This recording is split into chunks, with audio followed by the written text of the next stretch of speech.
फूट रही थी, रंग बिरंगे फूल डालों पर मुस्कुरा रहे थे। त्रिपात नाशिनी शीतल मंद सुगंधित पवन बह रही थी। भांति भांति के पक्षी अपनी प्यारी बोली से सभी के दिलों को आनंद ने मौजा लुटिया ने। ऋतुएं आती हैं चली जाती हैं, परंतु यथार्थ बसंत तो तब भी था। तभी तो प्रेमियों के हृदयों में कोई अज्ञात आनंद हिलोरे ले रहा था। रात्रि के 3 पहर बीत चुके थे।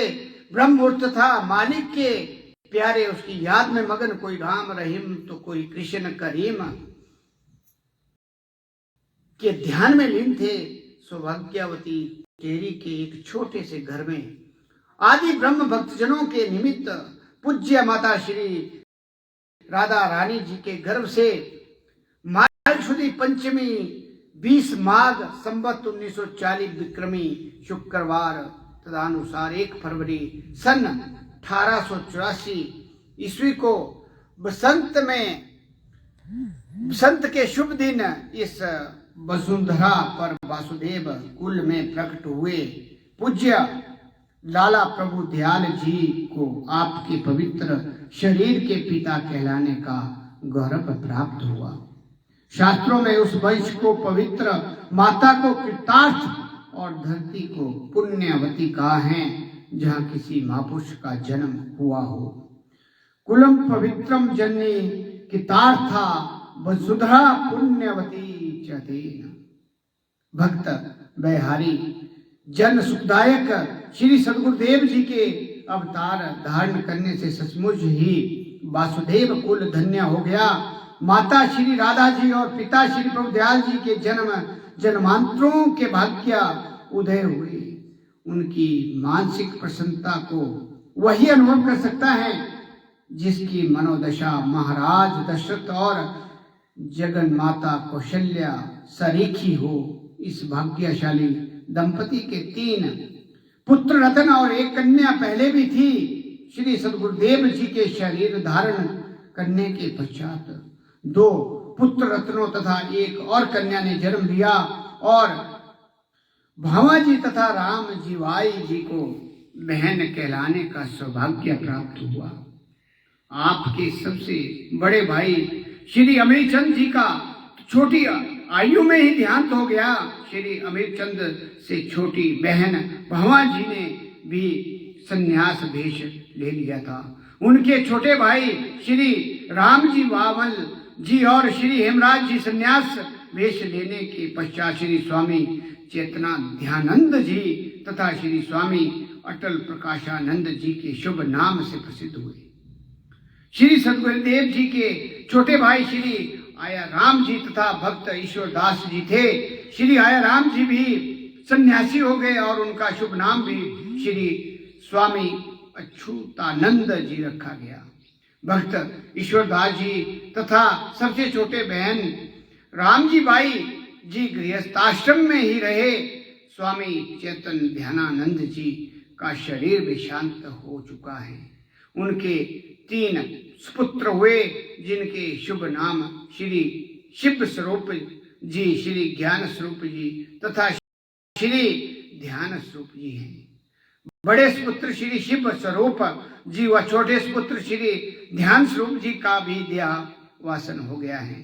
श्री ज्ञान स्वरूप जी बड़े प्रेम से श्री गुरु दरबार की सेवा कर रहे हैं। धन्य है या भाग्यशाली जीव जिन्हें श्री सदगुरुदेव जी के वंशज कहलाने का श्रेय प्राप्त है।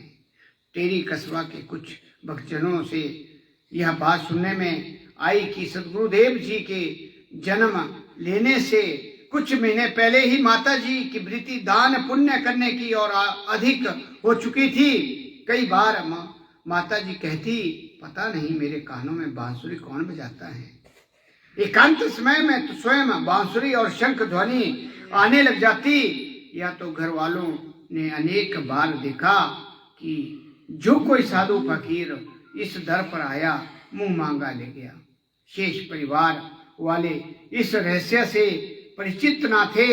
वे माता जी को रोकते थे कि आप इस प्रकार घर को ना लुटाया करें। इसके उत्तर में माता जी कहती क्या करूं, मेरे तो बश की बात नहीं, मेरे तो केवल हाथ हिलते हैं, आदेश तो किसी और का होता है। श्री सद्गुरुदेव जी के जन्म के समय उपस्थित अन्य संबंधी माताओं ने स्वयं अपनी आंखों से देखा कि सहसा एक प्रकाश सा हुआ जिसने सारे कमरे में चकाचौंध रोशनी भर दी।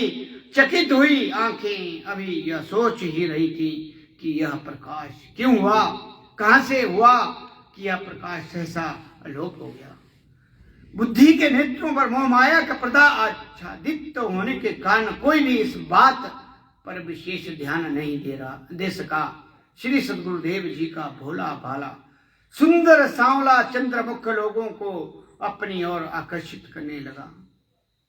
आपके मस्तक का तेज पुंज प्रत्येक दिल को मोह रहा था। जो भी आपके मुख कमल के दर्शन करता बस आपका ही हो जाता। इनमें साधारण बालकों के चिन्ह जैसे रोना धोना इत्यादि नहीं थे। आपके मुख पर सदा मुस्कान खिलती रहती थी।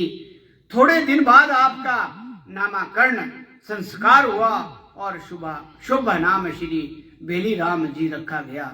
टेरी निवासी कुछ भगवत प्रेमी सज्जन हृदय व्यक्तियों ने तो यह स्पष्ट कहा कि यह बालक कोई महापुरुष होगा और इसके द्वारा असंख्य जीवों का कल्याण होगा, परंतु वास्तविकता को कौन जाने। अपनी मौज में आप आनंदे, क्या जाने माया के अंधे। मनमोहन छवि धाम स्वामी, सगुण रूप पुरुष अनामी। आयो संत मत प्रगटाने, लघुमती जीव भेद क्या जाने। कलु के जीव उभारण कारण, सरगुण रूप किया प्रभु धारण, सरगुण रूप किया प्रभु धारण। अद्भुत बाल लीलाएं। माया के पर्दे बिखे लिया मानुष अवतार, माया दासी आपकी करे कलोल हजार। तेरी शहर कुछ कुल वासुदेव, शुभ दिन था बसंत। बेली राम शुभ नाम से कहलाए प्रभु संत। बालपने में ही प्रभु लीलाएं करी अनेक, किस किस को लिखकर कहूं बुद्धि बलहीन विवेक। आप प्रभु दयाल के पुत्र कहलाए आन। बाल चरित्र जो हुए सुनिए लगाकर ध्यान। संत नाम से बोल कर जब देते आवाज, प्रेम प्रेम के वास्ते घर घर में थे साज। प्रेम प्रेम के वास्ते घर घर में थे साज। महापुरुषों की सभी लीलाएं अलौकिक होती हैं और उनमें कोई ना कोई रहस्य छिपा रहता है। साधारण वृत्ति जीव इन रहस्यों से परिचित नहीं होते।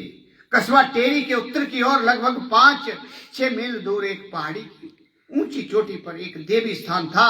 टेरी और आसपास के क्षेत्रों के हिंदू बाल बच्चों और स्त्रियों समेत वहां देवी पूजन के लिए चैत्र के नवरात्रों में जाया करते थे। अष्टमी को वहां पहुंचकर हवन करते और रात्रि जागरण करके सुबह लौट आते थे।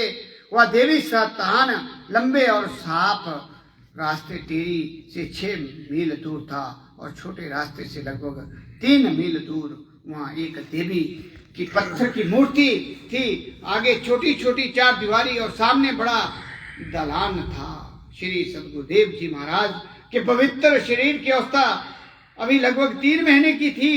टेरी के कुछ पुरातन भक्तों से यह भी पता चला है कि हुजूर की अवस्था उस समय 3 महीने की नहीं बल्कि 3 साल की थी। माता राधा जी आपको लेकर अपनी सखी सहेलियों और परिवार समेत देवी पूजन के लिए गई।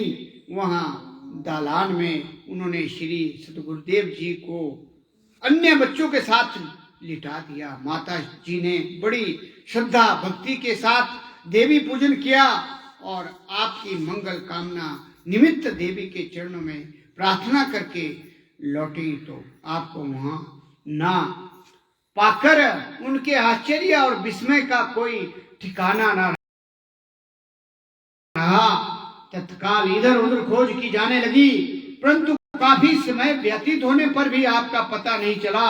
माता जी के मन में पहले तो विचार आया कि शायद किसी ने प्रेमवश हंसी करने के लिए उठा लिया होगा, परंतु नगर में काफी खोज करने पर भी जब आपका कुछ पता न चला तो माता जी बहुत निराश हो गई। मातृ हृदय अत्यंत कोमल होता है। इस घटना से उनको तो दुख तथा क्लेश हुआ। उसकी कल्पना कौन कर सकता है। जैसे मणि के खो जाने पर सांप व्याकुल होकर इधर उधर भटकता है, ठीक ऐसी ही दशा माता जी की थी। दूसरे संबंधियों को भी काफी चिंता हुई। घर में किसी ने अन्न जल ग्रहण नहीं किया, सभी के हृदय दुखी थे। उसी देवी स्थान के प्रबंधक श्री सदगुरुदेव जी महाराज के परम सेवक और अनन्य श्रद्धालु पंडित हेमराज जी थे। उन्होंने माता राधा जी और दूसरे परिवार जनों को इस तरह शोक विहल देखकर और यह कहकर घर वापस भेज दिया कि हम यहीं मौजूद हैं। जब तक बच्चे का कुछ अता पता मालूम नहीं होता, हम पहाड़ के नीचे नहीं आएंगे। तब उन्होंने अपने कुछ मुजारों नौकरों को, जो आपकी खेती बाड़ी करते थे, श्री सदगुरुदेव जी की खोज खबर लेने के लिए भेज दिया। उन्होंने इस क्षेत्र का चप्पा चप्पा छाप मारा, पर आपको कहीं ना पाया। सारा दिन बीत गया, रात को मशाले जलाकर भी ढूंढते रहे। सबके मन में यही डर समाया हुआ था कि कहीं कोई जंगली जानवर, शेर, चीता, भेड़िया इत्यादि ना उठा कर ले